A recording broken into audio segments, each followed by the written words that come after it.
Friends, फिर आज सब स्वागत है एक बार वोकैब के एक शानदार सेशन में। आज की क्लास में हम पढ़ेंगे one word substitution. UP board 2023 के लिए वन वर्ड सब्स्टिट्यूशन, इसका मतलब ये है वाक्यांशों के लिए एक शब्द या फिर शब्द समूह के लिए एक शब्द। आपको इसमें सेंटेंस दिया रहेगा कोई सेंटेंस टाइप का, और उसके लिए आपको केवल एक शब्द लिखना है, जिसको कहते हैं वाक्यांशों के लिए एक शब्द। आज की क्लास में हम ये पढ़ेंगे। तो चलिए 5 मिनट की केवल क्लास होगी और 5 मिनट में टारगेट हमारा यही रहेगा कि 20+ वर्ड्स आपको यहाँ से लर्न कराया जाए। चलिए आज की क्लास को कंटिन्यू करेंगे। Want of rain, want means होता है चाहना, ऑफ रैन जहाँ पर वर्षा की आवश्यकता होती है उसको कहा जाता है ड्रॉट। जहाँ पर वांट ऑफ रैन, जहाँ पर वर्षा की आवश्यकता होती है वहाँ पर सूखाग्रस्त वो क्षेत्र होता है, उसको कहा जाता है ड्रॉट। ड्रॉट की स्पेलिंग आपको आनी चाहिए क्योंकि स्पेलिंग मिस स्पेल्ड में भी आ जाता है ड्रॉट, DROUGHT। ये 2016 यूपी बोर्ड और 2019 में पूछा गया। इसका मतलब होता है सूखा। और इसके बाद नेक्स्ट हमारा है तो want of rain. I hope आपको ये लर्न हो गया होगा। वांट ऑफ रेन इसका मतलब होता है ड्रॉट, ठीक, सूखा जिसको कहते हैं। डिसीज, आपको डिसीज की स्पेलिंग में याद होनी चाहिए, DISEASE। Disease that spreads, spreads mean होता है फैलना, ओवर अ लार्ज एरिया, एक बीमारी जो पूरे एक क्षेत्र में फैल जाती है। एक बीमारी, आपको इसका सेंटेंस में समझना है। डिसीज एक बीमारी that spreads over a large area, जो एक पूरे क्षेत्र में फैल जाती है, ओवर पूरे क्षेत्र में फैल जाती है, उसको कहते हैं इपीडेमिक। इपीडेमिक, EPIDEMIC, इपीडेमिक जिसको कहा जाता है महामारी। एक विशेष क्षेत्र में एक कोई विशेष बीमारी फैल जाती है पूरे क्षेत्र विशेष में, तो उसको कहा जाता है इपीडेमिक, महामारी, जिसमें आपको डिसीज और इसके बाद स्प्रेड्स की स्पेलिंग याद होनी चाहिए। उसके बाद इपीडेमिक, EPIDEMIC। इसके बाद नेक्स्ट वर्ड है हमारा one who believes in fate. One who believes in fate, believe in होता है विश्वास करना, आपको बिलीव की स्पेलिंग याद होनी चाहिए, VELIEVES। One who believes in fate, जो भाग्य में विश्वास करता है। फेट मीन्स होता है भाग्य, फेट मीन्स होता है भाग। One who believes in fate, जो भाग में विश्वास करता है उसको कहते हैं भाग्यवादी, जिसको कहा जाता है भाग्यवादी।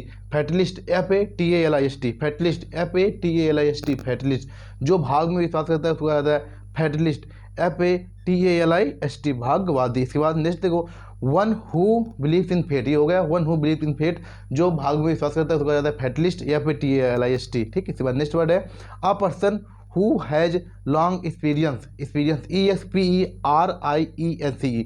एक्सपीरियंस की स्पेलिंग आपको याद होनी चाहिए क्योंकि ये मिस स्पेल्ड में एक नंबर में आती है, तो ये चीज़ आपको याद रखनी है, EXPERIENCE।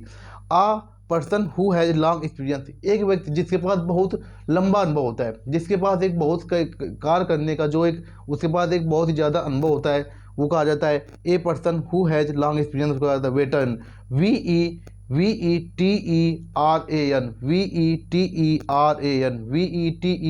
वेटरन, जिसको कार्य करने का बहुत ज़्यादा लंबा अनुभव होता है उसको कहा जाता है वेटरन, अनुभवी, जिसको कहा जाता है अनुभवी, VETERAN। ये 2016, 15, 13 कई बार पूछा गया है, तो आपको ये वर्ड्स बहुत ही कायदे से याद रखना है। इसके बाद देखो which is difficult to believe, which is difficult, DIFFICULT, difficult to believe, जिस पर विश्वास ना किया जा सके, जिस पर विश्वास ना किया जाए, जिस पर बहुत ही ज़्यादा कठिनाई से जिस पर विश्वास करें, ठीक। देखो विच इज़ डिफ़िकल्ट, जो कठिन हो, टू बिलीव, विश्वास करने के लिए जो कठिन हो उसको कहा जाता है इनक्रेडिबल। इनक्रेडिबल, ये भी मोस्ट इंपॉर्टेंट आपके लिए एग्जाम पॉइंट ऑफ व्यू से, incredible, CRIDEBILE, CREDIBLE, incredible. Incredible mean होता है अविश्वसनीय। और one who beliefs very easily, जिस पर बहुत आसानी से विश्वास किया जा सके उसको कहते हैं क्रेडिबल। क्रेडिबल और इनक्रेडिबल, इनक्रेडिबल मीन होता है जिस पर आसानी से विश्वास न किया जा सके उसको कहते हैं इनक्रेडिबल, और इनक्रेडिबल और जिसके बाद क्रेडिबल मतलब होता है जिस पर आसानी से विश्वास किया जा सकता है, जिसको कहते हैं विश्वसनीय, जिस पर आसानी से विश्वास किया जा सकता है उसको कहा जाता है इनक्रेडिबल। इनक्रेडिबल मतलब होता है जिस पर आसानी से विश्वास न किया जा सके, और क्रेडिबल मतलब होता है जिस पर आसानी से विश्वास किया जा सके। अब देखो नेक्स्ट है हमारा remedy for all disease. Remedy, remedy मतलब होता है कोई दवा, फॉर ऑल डिसीज, जो कोई एक रेमेडी है, कोई दवा है, उसका फार्मूला है फॉर ऑल डिसीज, सभी बीमारियों के लिए। तो आपको डिसीज़ की स्पेलिंग हमने अभी बताया कि आपको डिसीज़ की स्पेलिंग याद रखनी है। रेमेडी फॉर ऑल डिसीज, सभी बीमारियों के लिए जो एक दवा होती है, सभी बीमारियों के लिए एक जो रेडमी होती है उसको कहा जाता है पेनिसिया, PANACEA, पेनिसिया, PANACEA। पेनिसिया मीन्स होता है रामबाण। रामबाण की जो औषधि होती है, जो मतलब सभी बीमारियों के लिए अचूक साबित होती है, उसको कहा जाता है पेनिसिया, PANACEA। तो चलिए आज की क्लास में हमारे जो हमने जो वर्ड्स पढ़ाए हैं ये आपको कहीं ना कहीं 100% देखने को मिलेंगे। तो केवल आपको विश्वास करना है और उसके बाद आपको केवल हमारे साथ, जैसा कि हम आपको बता रहे हैं, पढ़ने के लिए आप पढ़ते रहिए। चलिए, अगर आप नए हैं चैनल सब्सक्राइब कर लें। इसी तरीके के आपको मोस्ट इंपॉर्टेंट क्वेश्चन आपको मिलते रहेंगे। मिलते हैं नेक्स्ट सेशन में, तब तक के लिए जय हिंद, जय भारत।